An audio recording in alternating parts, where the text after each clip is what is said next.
Hoy vamos a ver de lleno y de frente la crisis haitiana. All right, Red Rocks crowd.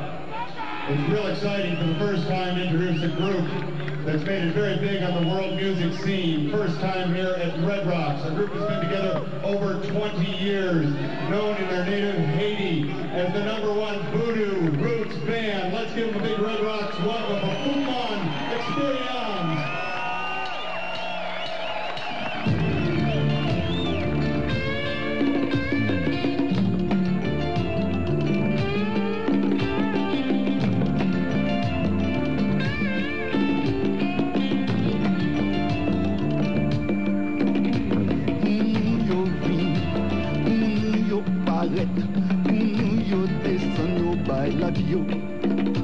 Ça c'est Franguiné, Jésus au Franguiné, Boukman te paraît, li bay la vie. Ça c'est Guinée, message la Guinée,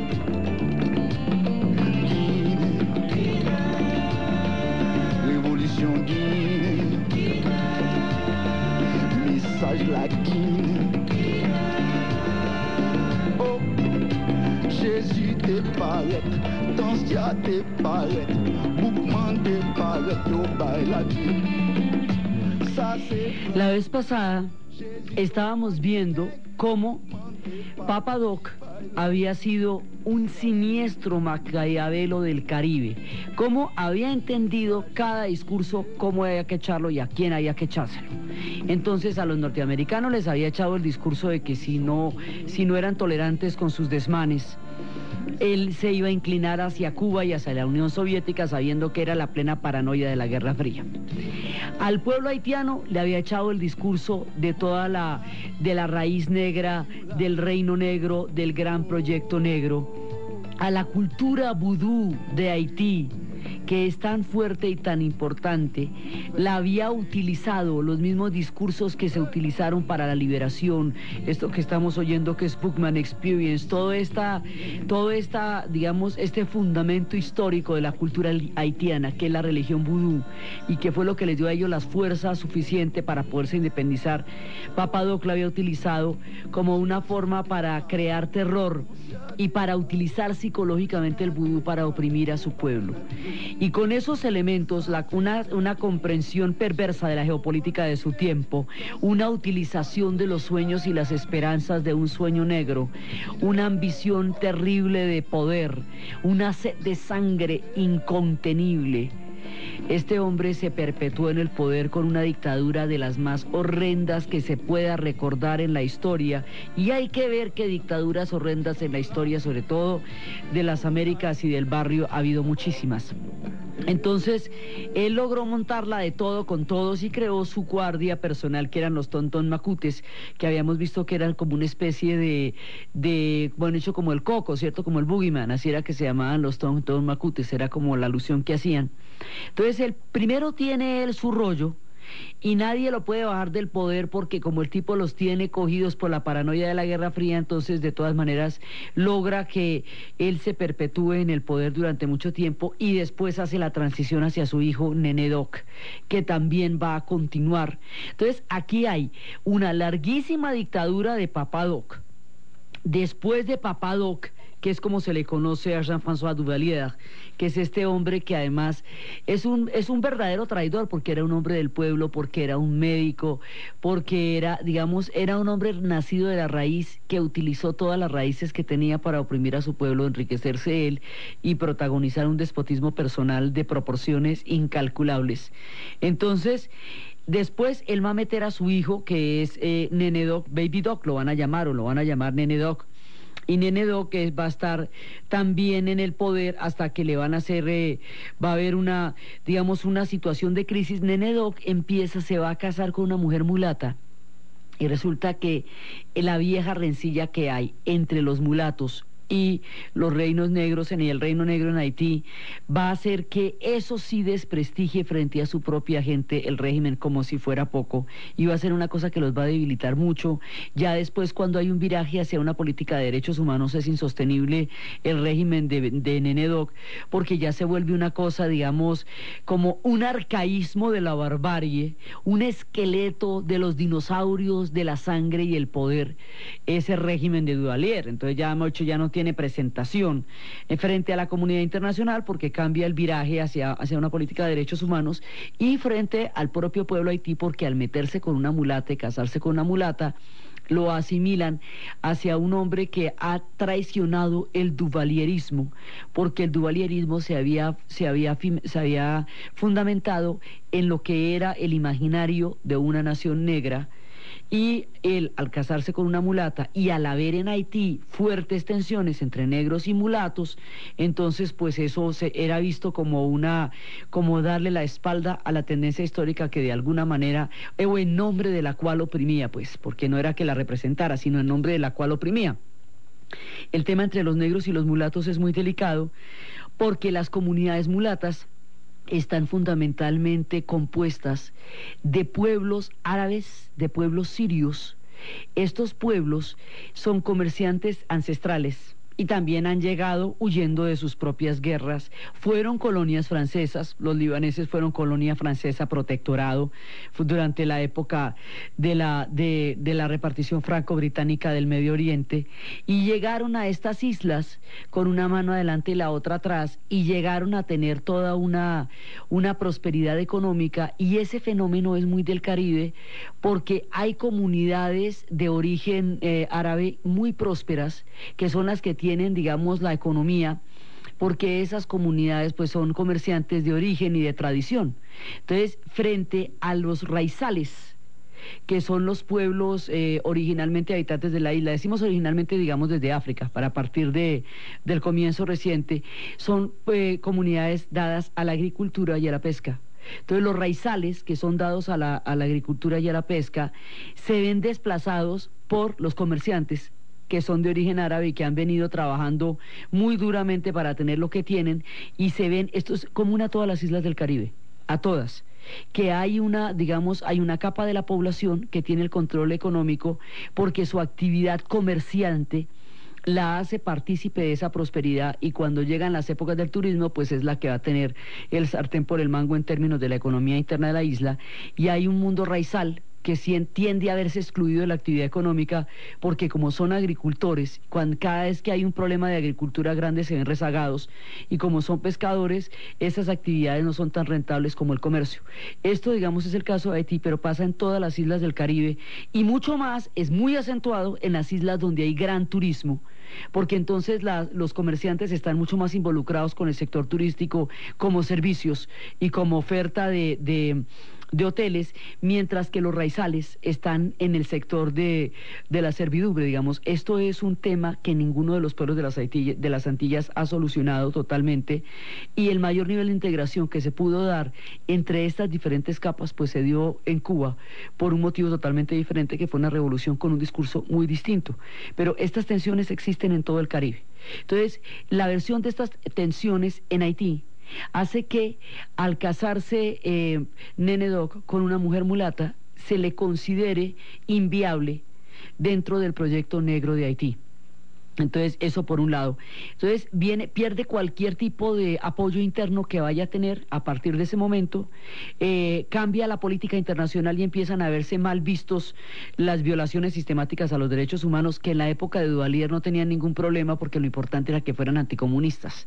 Entonces, mientras fueran anticomunistas, podían ser los sádicos de los sádicos, como era Papa Doc, que era el sádico. Pero como era un sádico anticomunista, pues ahí lo dejaban que se comiera a los haitianos vivos cada que quisiera, porque finalmente lo que les importaba era que no hubiera haber un viraje comunista en la isla. Entonces, a este ya le toca una época en que ya hay un viraje en en la agenda internacional sobre los derechos humanos, ya queda mal visto que el hijo del monstruo de los mangones todavía esté gobernando. Entonces, y además ya lleva muchísimo tiempo la sucesión de los Duvalier en el poder. Entonces, él va a salir, y va a salir, digamos, escoltado por las tropas de los Marines, por el Departamento de Estado, va a salir el 31 de enero del 86 con su familia, y se van, y ahí va a haber, digamos, pero el régimen todavía queda montado. Entonces ahí él se va con su esposa, pero va a haber una cosa que se llama una especie de duvalierismo sin Duvalier, que es un periodo de transición donde están los generales y donde están Amphi gobernando, que es como un general de transición. Ahora, aquí todo el tiempo les están prometiendo que va a haber elecciones, y pasa primero Amphi y luego Leslie Manigat, pero no hay elecciones. Y luego vienen fracciones dirigidas por el general Prosper Avril, pero no hay elecciones. Entonces, está Pascal Trouirot, pero todavía no hay. Digamos, ahí hay una cantidad de momentos en que se habla de llegar a unas elecciones. Incluso hubo momentos en que se logró desfogar como toda la ira contra los Tonton Macuts, que era cuando se veían pues esas imágenes de las amas de casa apedreando a los Tonton Macuts, que eran los grupos de asesinos que habían sacado a sus hijos de sus casas y los habían matado a lo largo de la vida durante el régimen de los Duvalier. En el contexto en el que se está esperando una oportunidad democrática para Haití, surge a partir de las iglesias cristianas, a partir de la radio, hay una emisora que empieza a tener un discurso sumamente radical, una emisora que empieza, digamos, a apoyar a los grupos católicos y a los grupos cristianos que son más partidarios de una compenetración con el pueblo. A partir de eso, y a partir de una visita que también va a hacer el Papa, que va a activar, digamos, el sentimiento católico de Haití, a partir de todo eso, de una fracción de esta tendencia de sacerdotes profundamente comprometidos con el pueblo haitiano y con toda la situación de miseria y todo, digamos, como una línea en algún sentido de estilo teología de la liberación, digamos, una de esas tendencias en las cuales hay una compenetración con el pueblo. De esos sectores es que va a salir la figura de Jean-Bertrand Aristide.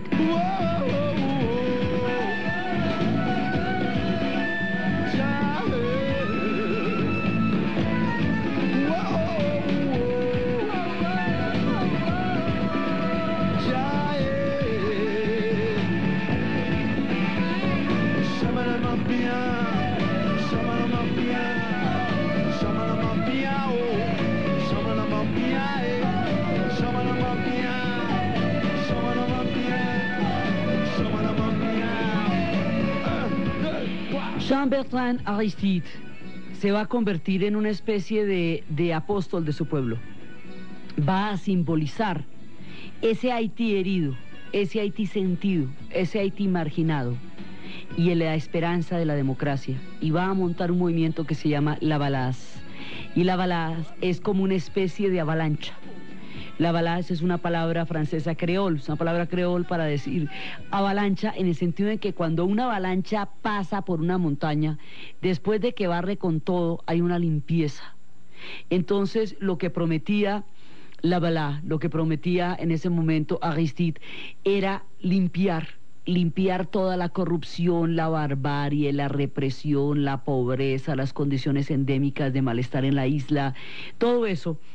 Y empieza a generar un fenómeno electoral increíble, porque muchas veces antes se trató de llamar a elecciones, muchas veces él se presentó, pero no había condiciones, digamos, de posibilidades electorales para que él pudiera subir. Con un movimiento que va a tener un apoyo impresionante, rodeado de esperanza, va a subir finalmente al poder Jean-Bertrand Aristide. Y cuando sube al poder, cuando salen las elecciones del 91 y finalmente la Balaz llega al poder con toda la esperanza del pueblo haitiano, es la primera vez que hay democracia en Haití. Es la primera vez, digamos, que se va a presentar un movimiento democrático con unas elecciones limpias que van a ser avaladas por la comunidad, pues por todo el mundo, y que va además a tener un apoyo popular gigantesco. Es un momento, los ciclos de esperanza y desilusión se han sucedido muchas veces en la historia de Haití y esta fue una de las mayores esperanzas, la de Jean-Bertrand Aristide. Ahora, cuando él sube, él tiene un discurso autonomista, un discurso en el cual quiere que la profunda influencia norteamericana que ha determinado tantas veces el destino de la isla y que ha permitido la permanencia en el poder de grandes dictadores, de dictadores horribles en otra época, o que ha intervenido sus deudas externas, o que ha intervenido directamente, quiere un discurso autonomista, un discurso en el cual Haití busque su propia salida, su propio camino, a través de la democracia, a través digamos, de un encuentro como proyecto político de todos ellos. Es un proyecto independiente, es bastante independiente, no es ni mucho menos un proyecto comunista, ya no existe comunismo, no existe en el 91, para nada. Pero es un proyecto independiente que habla de una autonomía que es, entre otras cosas, muy raizal de la cultura haitiana, porque ellos lo que siempre han querido es ser libres y autónomos a la hora del té, es lo que ha sido siempre su propósito en la historia. A los 7 meses de estar gobernando Jean-Bertrand Aristide, a los 7 meses de estar en el poder Lavalas, y cuando se está conjurando un proceso democrático y un proceso de consenso social y un proceso de autonomía en la isla, interesantísimo, interesantísimo, porque esto, digamos, tiene unas condiciones muy favorables en términos de viabilidad para ellos mismos también, y en términos de apoyo, porque ahí además unían las iglesias, bueno, muchas cosas representó Aristide, era la gran esperanza. Cuando eso sucede, a los 7 meses en el poder le van a hacer un golpe de Estado. ¿Quiénes le van a hacer un golpe de Estado? El ejército de la antigua guardia de Duvalier. Ya sin Duvalier, Nené Doc está en el exilio, Papa Doc ha muerto, pero estos antiguos generales, los que estuvieron en el poder, los de la transición, en fin, todos ellos, todo ese sector que se ve, digamos, desplazado de este nuevo proyecto histórico, le va a hacer un golpe de Estado a Jean-Bertrand Aristide, y ahí se desata la tragedia, porque al hacerle un golpe de Estado, él tiene que salir exilado a los Estados Unidos.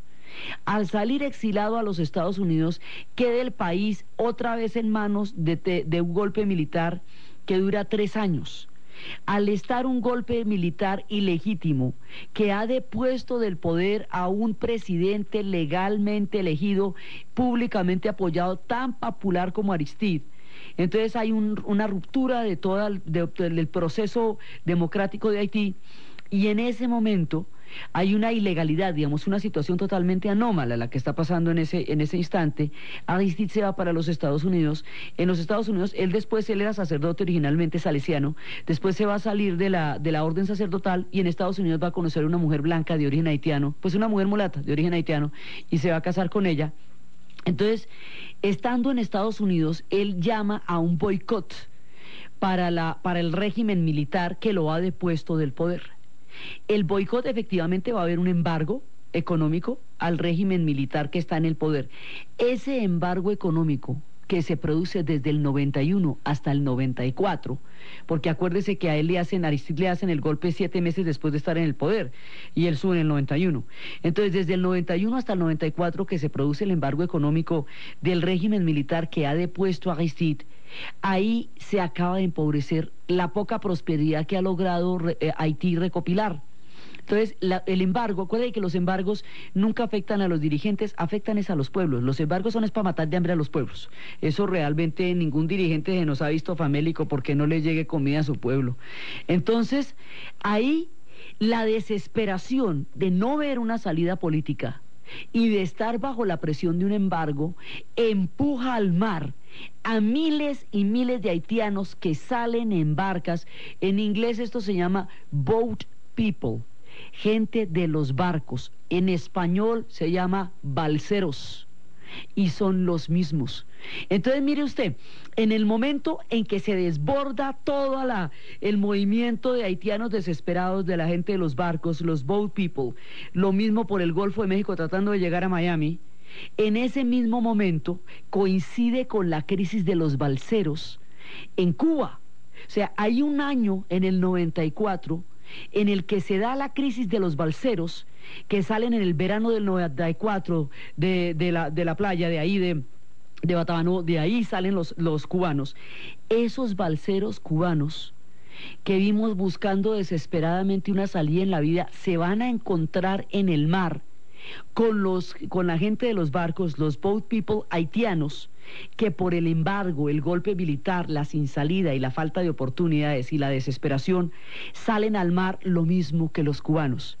Frente a una tragedia de estas proporciones, la respuesta política internacional es que se los coman los tiburones, porque eso es una tragedia humanitaria y las tragedias humanitarias no necesariamente tienen una utilización política. Caída la Guerra Fría, ya no hay a quien digamos, de cómo beneficiarse de esta tragedia. Entonces el orden internacional dice que ellos no van a entrar a Miami, les ponen los guardacostas, es cuando se los llevan para Guantánamo, ponen los guardacostas en la barrera de los Estados Unidos para devolver a la gente. ¿Y eso qué quiere decir? Pues que se los coman los tiburones. Entonces la respuesta geopolítica a la crisis cubana y haitiana son los tiburones en el Golfo de México, así de suave.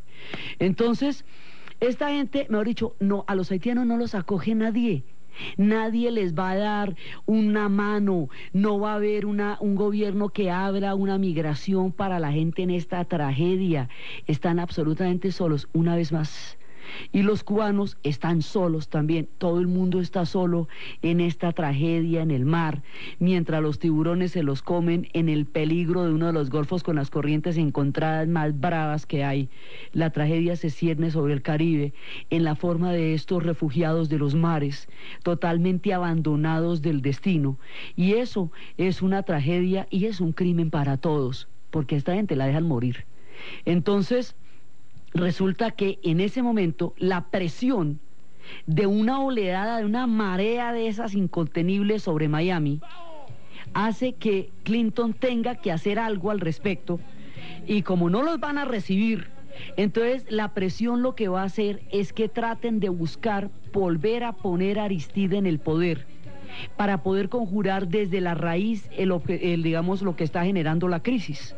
Entonces eso es lo que hace que los Estados Unidos intervenga para deponer el golpe de Estado, o sea, en contravía de como lo hace normalmente, para deponer el golpe de Estado de los militares y volver a poner a Jean-Bertrand Aristide, y que exista un retorno a la democracia en Haití, levantar el embargo y conjurar la crisis para que haya gobernabilidad en la isla, y eso tranque la oleada de la gente de los barcos. Entonces eso es lo que va a pasar después de la pausa.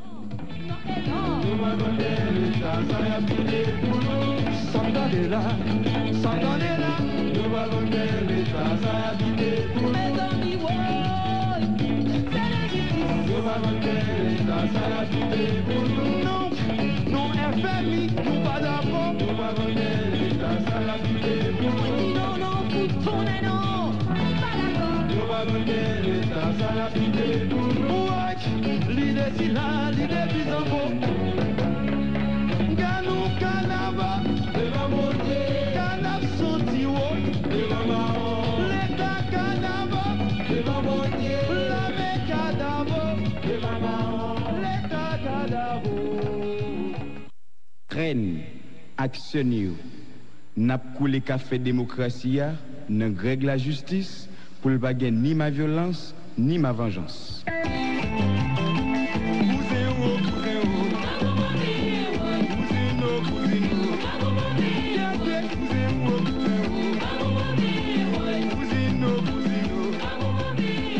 Ken Racine nos dice acá que se restaure la democracia para que no haya más violencia, para que no haya más desolación. Y eso es lo que se espera que pase. Entonces, cuando Jean-Bertrand Aristide es puesto de nuevo en el poder por un golpe en el cual los Estados Unidos apoya, digamos, lo vuelve a poner en el poder y depone a los militares del antiguo duvalierismo que habían estado que le habían usurpado una elección democrática. Es decir, para retomar el curso de los acontecimientos que se había visto interrumpido por el golpe de Estado 7 meses después de haber subido Aristide al poder. Entonces hay una gran esperanza en este momento porque se levanta el embargo, vuelve Aristide, vuelve la democracia, vuelve la legitimidad, vuelve el consenso a la escena política haitiana. Pero ¿qué pasa? Después de haber pasado 3 años en el exilio y después de haber entrado por por un apoyo directo de los Estados Unidos al poder, Aristide ya tiene que cumplir una serie de condiciones que antes no tenía que cumplir. Por ejemplo, tiene que las políticas de ajuste del Fondo Monetario Internacional las tiene que cumplir al pie de la letra. Y como las políticas de ajuste tienen que ver con restringir el crédito y con contraer el gasto, eso equivale a que si una familia no tiene ingresos, no le fíen en la tienda porque como no tiene ingresos, ¿con qué responder ese gasto? O sea, no tiene un ingreso estable. Entonces la solución es que no le fíen aceite, ni le fíen frijol, ni le fíen huevos, para que por la vía de no comer, no gaste. ¿Ve? Entonces, cuando usted va a hacer una política de ajuste en países tan absolutamente empobrecidos como Haití, pues ¿qué es lo que le ajusta? No es que no hay.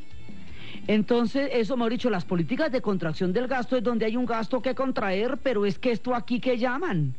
Entonces, una política de ajuste en el país más empobrecido de la tierra, del continente, pues dígame, hágame el favor, ahí sí. Entonces, pues por un lado le levantan el embargo, pero por el otro lado tiene que aplicar las condiciones que el fondo le pone. Es decir, de aquí en adelante, el gobierno de Aristide está condicionado a la razón histórica por la cual volvió. Y la razón histórica en la cual volvió fue el apoyo de los Estados Unidos. Entonces, esa política independentista, esa aspiración de tener como otro rumbo caribeño diferente, haitiano distinto, que había sido una parte importante de la balance, ya no se va a poder, porque las condiciones están preconcebidas. Desde el principio ya está digamos, tomado por los cuernos directamente para poder gobernar, por un lado. Entonces, ahí se acaba un experimento de independentismo en el Caribe que por esta vía ya no es posible. Segundo, las políticas del fondo las va a tener que aplicar sí o sí, porque eso sí nadie le está preguntando. Al aplicar esas políticas se le rebota a la gente, porque esto es llevar más hambre, digamos, esas políticas empobrecen las sociedades pobres, las pauperizan y las desesperan. Entonces, por un lado, hay políticas de ajuste y por el otro lado, al levantarle el embargo, hay un poco de dinero que está llegando, digamos, ahí como para equilibrar la cosa. Con ese dinero que está llegando, Jean-Bertrand Aristide lo que va a hacer es disolver el ejército, porque el ejército fue el que le hizo el golpe, crear una guardia personal que a la postre va a terminar siendo como los tontos macutes y se van a llevar los chimères, que son, mejor dicho, los escuadrones al servicio del poder de él. Entonces, digamos, ahí hay un fenómeno de conversión en el cual él se va a dedicar a crear las condiciones para mantenerse en el poder más que a gobernar. Entonces, eso va a hacer que incurra en corrupción, que haya corrupción. Eso va a hacer que se gaste el billete en crear estos chimères, que son estas guardias, y eso va a hacer que personas que tenían demasiada fe en Aristide van a empezar a sentir que el hombre no está cumpliendo con el mandato que la historia y el pueblo le habían dicho que cumpliera, y que está tan condicionado que a la hora del té no se diferencia de nadie y no está haciendo lo que la gente creía. Me he dicho, ahí traiciona los principios de la balance. Y la balance empieza a convertirse en un sueño imposible en manos del mismo que lo hizo concebible para los haitianos. Ahí, en ese puntico está la tragedia. La tragedia política está en que cuando regresa al poder, ellos querían el retorno de la balance, y que todo lo que era el movimiento de la balance, que era lo que Jean-Bertrand Aristide tenía como propuesta histórica, se llevara a cabo, y resulta que no. Resulta que eso no va a ser así. Va a dedicar a perpetuarse en el poder, va a dedicarse a crear una guardia personal, va a acabar con el ejército y va a tener una serie de condicionamientos internacionales a nivel de empréstitos y de manejo de la economía que hacen virtualmente imposible que tenga una autonomía sobre los recursos de la nación. Entonces ahí se le complica la vida. Y la obsesión por el poder hace que el siguiente periodo presidencial después de él haya una especie de fachada en donde él sigue gobernando, pero así el presidente sea otro, él va a seguir gobernando.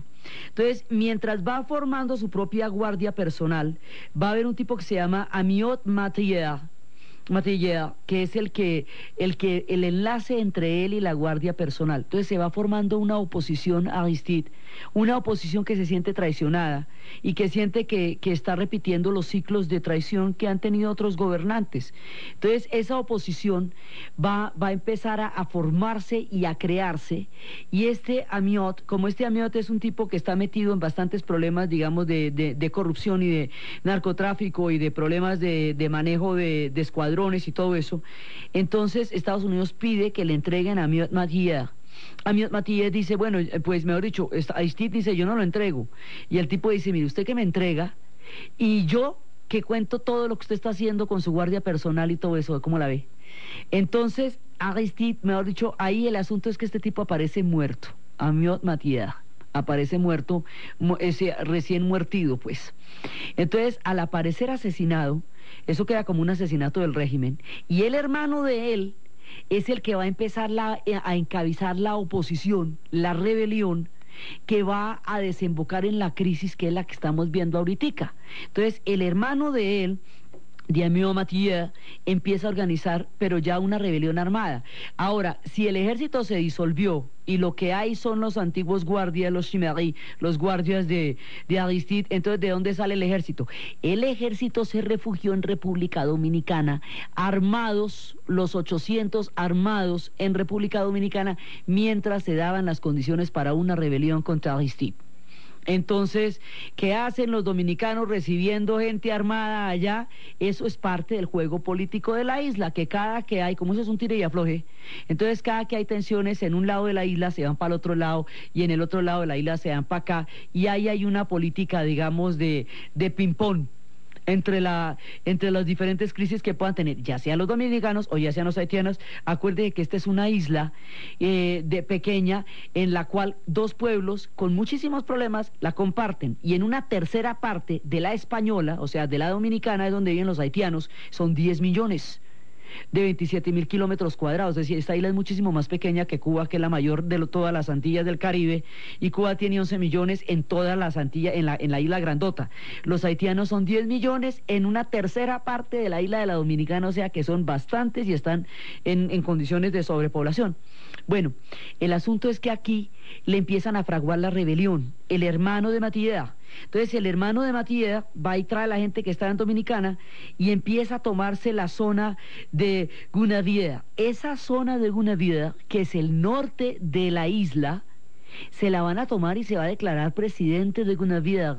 Y ahí empieza la rebelión. Entonces se va gestando con los mismos que fueron suyos en algún momento, y con el ejército disuelto y con la oposición que siente que está totalmente traicionada con respecto a al proyecto de Lavalas. Se va gestando una oposición en la cual inclusive esto va a llegar a extremos tales que por primera vez los mulatos y los negros se unen para la foto. Digamos, es la primera vez que dentro de la rebelión grupos mulatos y grupos negros van a estar en conjunto bajo una misma causa, que es tratar de tumbar a Aristide, porque el proyecto de Aristide en ese momento ya se vuelve es perpetuarse en el poder y usufructuar el poder, y no buscarle una salida democrática y social a Haití. Entonces eso es lo que va a detonar la crisis. Como la crisis se va a ver, entonces viene la rebelión, viene por la región de Gunavida, por el norte, y viene este personaje Matillard, que es el hermano, y luego él va a llamar a Guy Philippe, para que Guy Philippe encabece las tropas. Entonces ahí es cuando se va a armar la rebelión. Entonces la rebelión está entre quiénes y quiénes. La rebelión está entre toda la gente que ha ido creando una oposición al régimen de Aristide, ya sea porque eran del régimen anterior, ya sea porque se sienten traicionados, ya sea porque es el hermano de Matillard. Digamos, por diferentes motivos, todo el mundo, hay un sector importante que siente que Aristide no está cumpliendo con el mandato político para el cual fue elegido, mientras que hay otro sector que es el que apoya a Aristide. O sea, esto no fuera una crisis tan terrible si no hubiera dos fracciones, sino es que no es porque se divide la sociedad. Las crisis son terribles cuando la sociedad se divide. Hay otro sector que sí apoya a Aristide, que es el sector que dependía de él. En la mitad de esta crisis, entre los que lo quieren fuera y entre los que lo quieren adentro, estalla la geopolítica de la región y esto va cogiendo diferentes características que son las que veremos ahorita.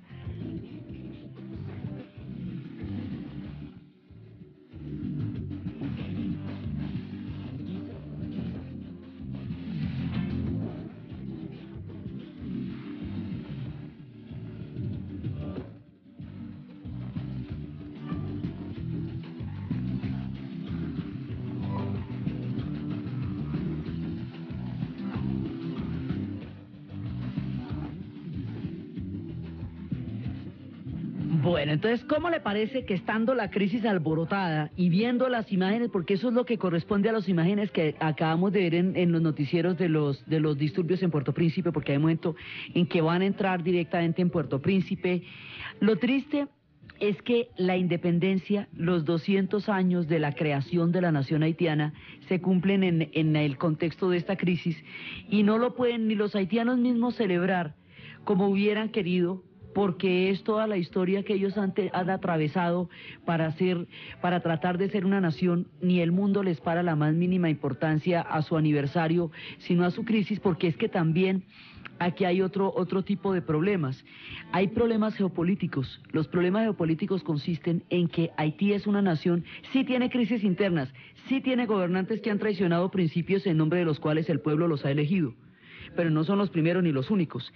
Haití tiene una serie de boicots internacionales que van desde la época en que se estuvieron pagando cualquier cantidad de años la independencia de Francia, desde cuando le pagaron la deuda externa a los Estados Unidos, desde cuando tienen que aplicar las políticas del Fondo Monetario Internacional en un país tan empobrecido, desde cuando no hay empréstitos, desde cuando no hay ayuda, los órdenes económicos de las distintas épocas, porque es que esto viene desde los franceses, han venido ahogando a Haití como nación, y hay una especie de bloqueo geopolítico que hace que este pueblo siempre esté en condiciones económicas desventajosas con respecto al orden internacional.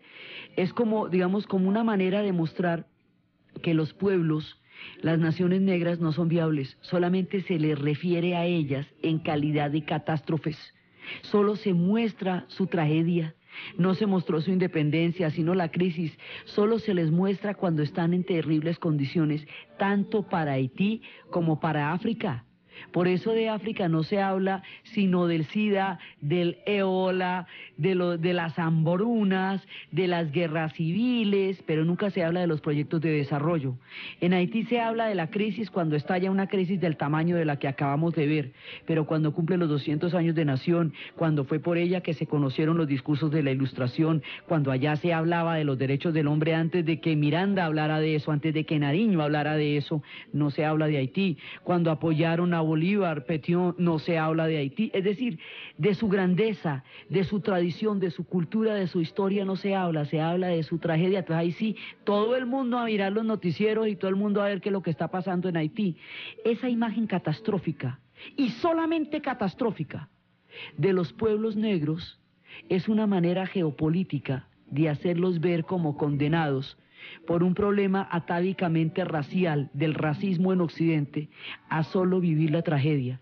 Ellos viven crisis y cataclismos como cualquier otro pueblo. Lo que cambia es el enfoque que se les da a ellos, que es solamente visible a través de la catástrofe. Entonces estalla la crisis de Haití y no, mira qué cosa, es que no se pueden gobernar, ¿ves? Mira cómo se dan. Eso se pasa en muchas otras sociedades, pero a estos les cae un tintico diferente porque esto es un reino negro. Entonces estalla la crisis, la rebelión del norte de Haití, todo lo que va a ser lo de Guinevere, y en ese momento Jean-Bertrand Aristide sale de Haití y es llevado a la República Centroafricana. Entonces Jean-Bertrand Aristide declara que él ha sido secuestrado por las fuerzas de los Estados Unidos y que eso es lo que ha hecho que lo lleven a la República Centroafricana. Eso es lo que él dice. Ahora, como eso ha pasado antes, pues eso es lo que él dice. En la República Centroafricana, él empieza a llamar por teléfono y da la orden a sus escuadrones, los Chimeri, aún activos, para que le disparen a la gente cuando están haciendo las manifestaciones de júbilo por la salida de Aristide. Entonces eso va a ser la cosa muy peligrosa por un lado. Entonces por el otro lado, ante el rumor de un secuestro, Jamaica invita al primer ministro de Jamaica, Peterson, ¿sí?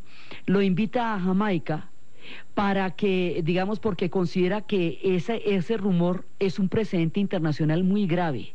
Entonces él sale de Centroáfrica y llega a Jamaica, y en este momento está en Jamaica. Al estar en Jamaica está en malas relaciones con el gobierno interino que actualmente está en Haití. Esto suena complicado, pero entonces lo vamos a seguir viendo en el siguiente programa, porque ahí hay una serie de consecuencias para el Caribe. No solamente, por hecho, la crisis haitiana remueve toda la estructura caribeña y antillana. Entonces, la manera como eso repercute a nivel internacional y el punto en el que se encuentra el relato es lo que vamos a ver en el siguiente programa, donde contamos este pedazo y vamos cerrando ya, despidiéndonos del mundo de las Antillas. Entonces, desde las esperanzas, desde la balá, desde la gente de los barcos, desde las muchas historias, desde los aniversarios, las naciones, la creación y el altísimo costo de un sueño de viabilidad y de concordia, tantas veces visto e interrumpido por los vertiginosos cataclismos y temporales de la historia del pueblo haitiano. En la narración, Diana Uribe; en la producción, Jessy Rodríguez; y para ustedes, feliz domingo.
Desprestigie frente a su propia gente el régimen como si fuera poco, y va a ser una cosa que los va a debilitar mucho.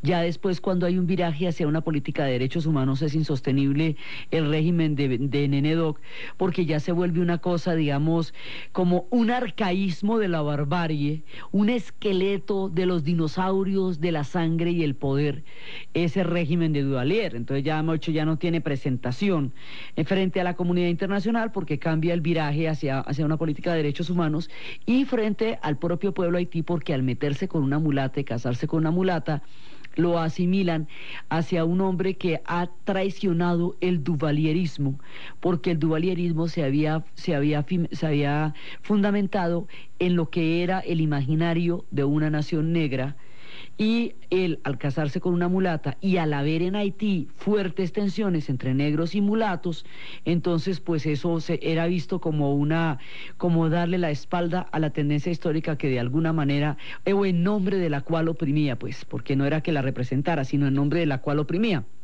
Que como el tipo los tiene cogidos por la paranoia de la Guerra Fría, entonces de todas maneras logra que él se perpetúe en el poder durante mucho tiempo, y después hace la transición hacia su hijo Nene Doc, que también va a continuar. Entonces aquí hay una larguísima dictadura de Papa Doc.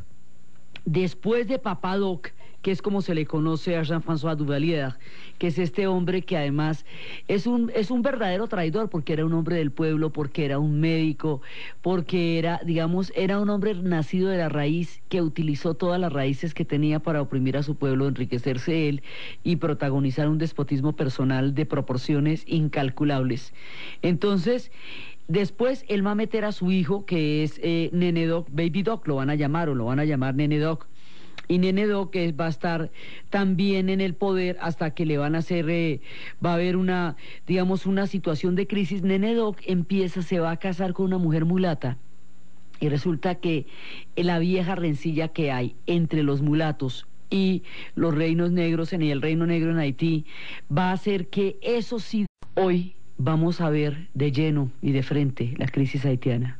All right, Red Rocks crowd.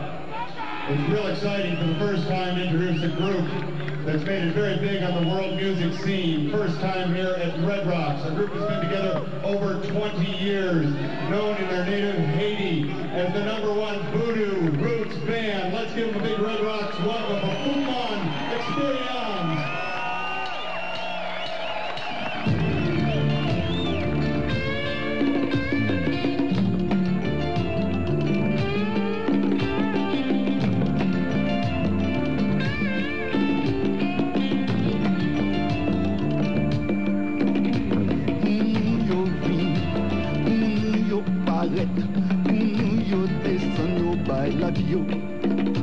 Ça c'est Franguinet, Jésus au Franguinet, Boukman te paraît par la grille. Ça c'est Guinée, message la Guinée. Todo digamos, este fundamento histórico de la cultura haitiana, que es la religión vudú, y que fue lo que les dio a ellos las fuerzas suficientes para poderse independizar, Papa Doc lo había utilizado como una forma para crear terror y para utilizar psicológicamente el vudú para oprimir a su pueblo. Y con esos elementos, una comprensión perversa de la geopolítica de su tiempo, una utilización de los sueños y las esperanzas de un sueño negro, una ambición terrible de poder, una sed de sangre incontenible. Este hombre se perpetuó en el poder con una dictadura de las más horrendas que se pueda recordar en la historia, y hay que ver que dictaduras horrendas en la historia, sobre todo de las Américas y del barrio, ha habido muchísimas. Entonces, él logró montarla de todo con todos y creó su guardia personal, que eran los Tonton Macutes, que habíamos visto que eran como una especie bueno, hecho como el Coco, ¿cierto? Como el Boogeyman, así era que se llamaban los Tonton Macutes, era como la alusión que hacían. Entonces, el primero tiene él su rollo y nadie lo puede bajar del poder porque... Révolution Guinée, message la Guinée.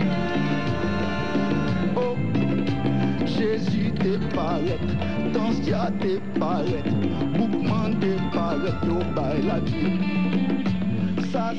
La vez pasada estábamos viendo cómo Papa Doc había sido un siniestro Maquiavelo del Caribe, cómo había entendido cada discurso, cómo había que echarlo y a quién había que echárselo.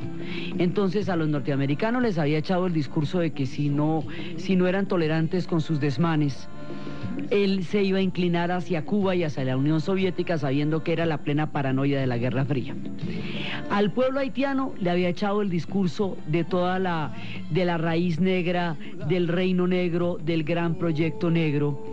A la cultura vudú de Haití, que es tan fuerte y tan importante, la había utilizado los mismos discursos que se utilizaron para la liberación, esto que estamos oyendo que es Fuman Experience, todo esta